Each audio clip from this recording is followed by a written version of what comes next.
Would you like a receipt? Hi, my name's Barbara Seal. I put a video up a couple weeks ago about the Walmart scandal. Just giving an update, and right now I'm just calling lawyers. I get told I do have a case.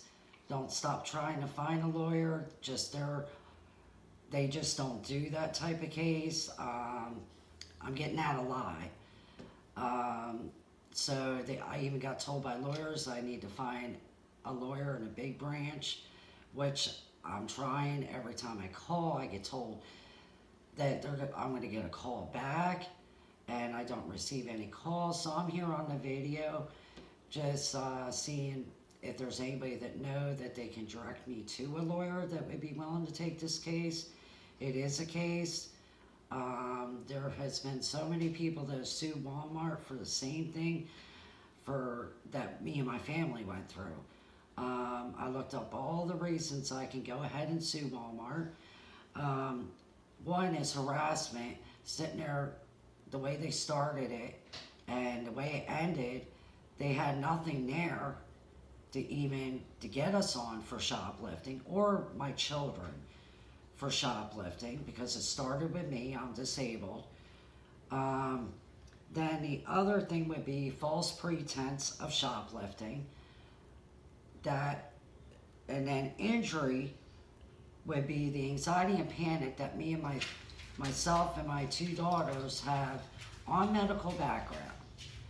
Like, there's times that, well, we usually don't go around here in town anymore because we can't with the anxiety. So we leave out of town and we go to Statesboro or Savannah just to get out. And there's been like 3 times that myself and my two daughters just went right into a panic anxiety attack due to the alarm going off.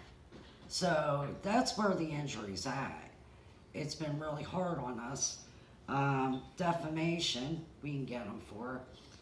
Falsified evidence. The falsified evidence is they were using our purchaser receipt and put it in their packet saying that we stole items when we didn't.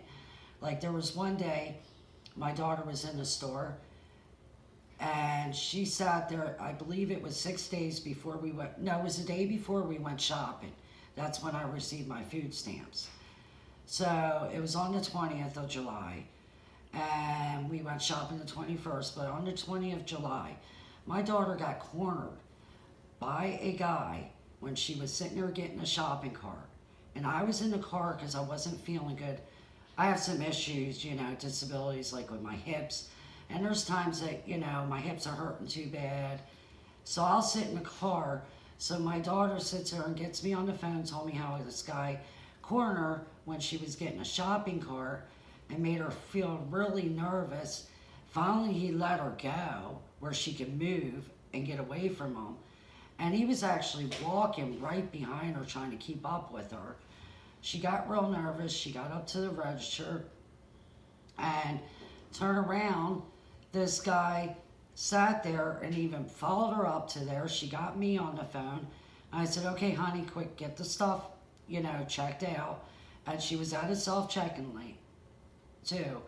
And she sat there. I kept her on the phone because by the time I would have been able to get out of the car into the store, she would already been in the garden center, because with my hip issue, there's no way I could have got in there fast enough. So I had her keep me on the phone. When she got out, I got out of the car and I helped her with some of the light stuff because I can lift light stuff. She was all hysterical, crying, having anxiety and panic. And she told me exactly everything that was going on, how he followed her and everything. So we get home, and I got her calmed down. But that was one of their evidence that they had, saying that she shoplifted that day. And come to find out, no, we actually looked up our receipts on Walmart, and we found the receipt, and it was on that she did not shoplift. And that's how one of the receipts we started giving receipts in, and that's how municipal court sat there and switched it to state court. So that's where the falsified evidence is. They used our purchaser receipts. An illegal traffic stop, that's what I was told by a lawyer. From the beginning, we were looking for lawyers when this first started, and he told me that was against my constitutional right, the way he pulled me over, and it didn't even have nothing to do with me. Didn't even ask for my ID or anything, and didn't even know that it didn't have nothing to do with me until we got to the room, and they didn't even say any names to sit down until they asked if my daughters were underage. My one daughter said, no, my name's Jessica, I'm 22. And then he sits my daughter down. So that's where it was kind of confusing.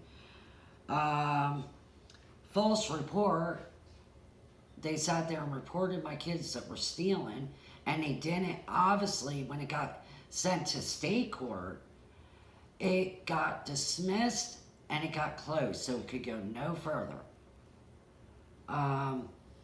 So right there is false report, and obviously it didn't go any further because my children, my adult children, did not steal. They shop for their disabled mother, and there's time, majority of the time I'm there with them, but there is times that I can't go. The embarrassment alone, with the embarrassment in a small town, I can't even go out, nor the two daughters that were with me that day that this started on July 27th of 2023, which I already said. We are embarrassed. We are even scared to even go in one of the stores. Like, it's just part of panic anxiety. You have that. Especially that day when it did happen, I had people looking at me, giving me dirty looks. And I even spoke to one of the workers that day when I had to get my daughter's ID. And I went up to her and asked her, do your machines malfunction? She goes, yes, they do all the time. And she's one of the ladies that stands in a garden center and she checks your receipt. And that's what I do, and so do my children. Every time we ever shopped at Walmart, we always stopped at a door greeter and they check our receipt. In fact, we know most of them. In fact, my son has some of them on his Facebook. I have one on my Facebook as a friend that works at Walmart. We're pretty well known, and we pretty much, would talk to most of the workers there.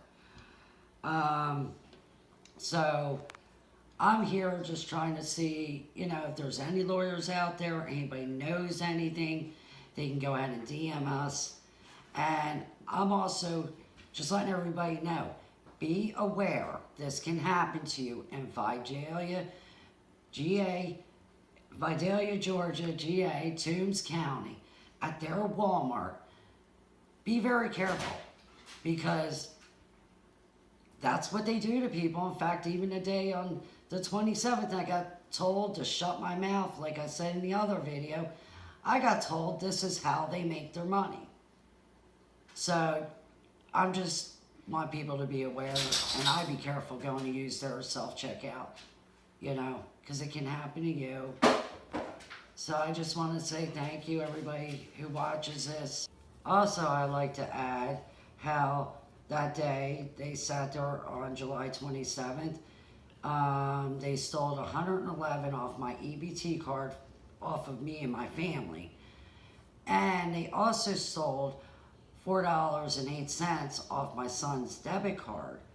And they also sat there and kept my receipt, so I can't do nothing, but it all can be proven on the store cameras that they took my receipt and they never gave me a refund for the $111, nor my son's $4.08.